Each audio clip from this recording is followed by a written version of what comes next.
En 1948, Gary Davis, avec un groupe de 30 personnes très connues, dont faisait partie Albert Camus, Pierre Berger, les surréalistes, l'abbé Pierre, enfin des personnalités extrêmement célèbres, ont investi le palais de Chaillot et se sont introduits secrètement parmi les membres de l'Assemblée générale des Nations Unies et ont interrompu la tribune et ont pu faire une déclaration qu'on appelle la déclaration d'Oran parce que c'est le texte qui est attribué à Albert Camus.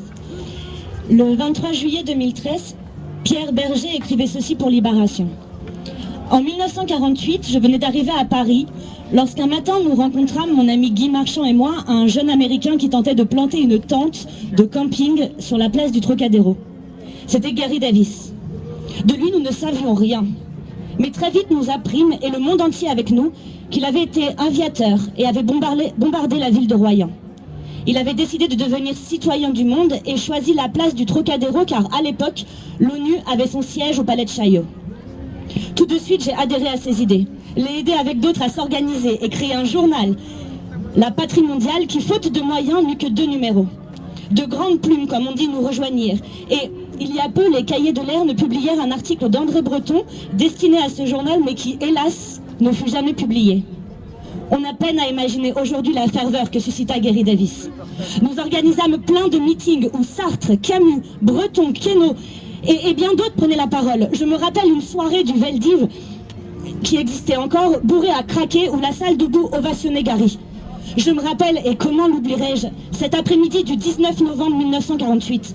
Je venais d'avoir 18 ans lorsque nous avons interrompu une séance de l'ONU.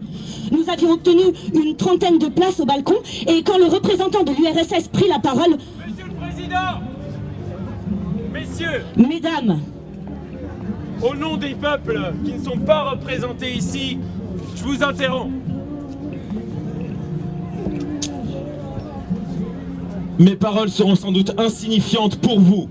Et pourtant, notre besoin d'un ordre mondial ne peut être plus longtemps négligé. Nous, le peuple, nous voulons la paix que seul un gouvernement mondial peut donner. Les États souverains que vous représentez ici nous divisent et nous mènent à l'abîme de la guerre. J'en appelle à vous pour que vous cessiez de nous entretenir dans l'illusion de votre autorité politique.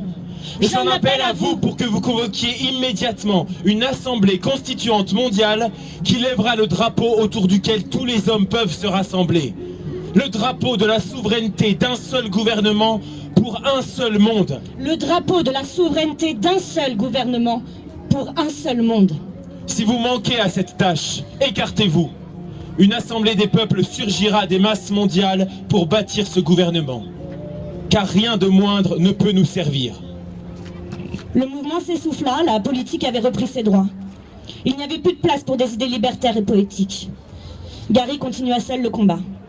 Apatride, il voyageait difficilement. Je l'ai pourtant revu à Paris il y a quelques années.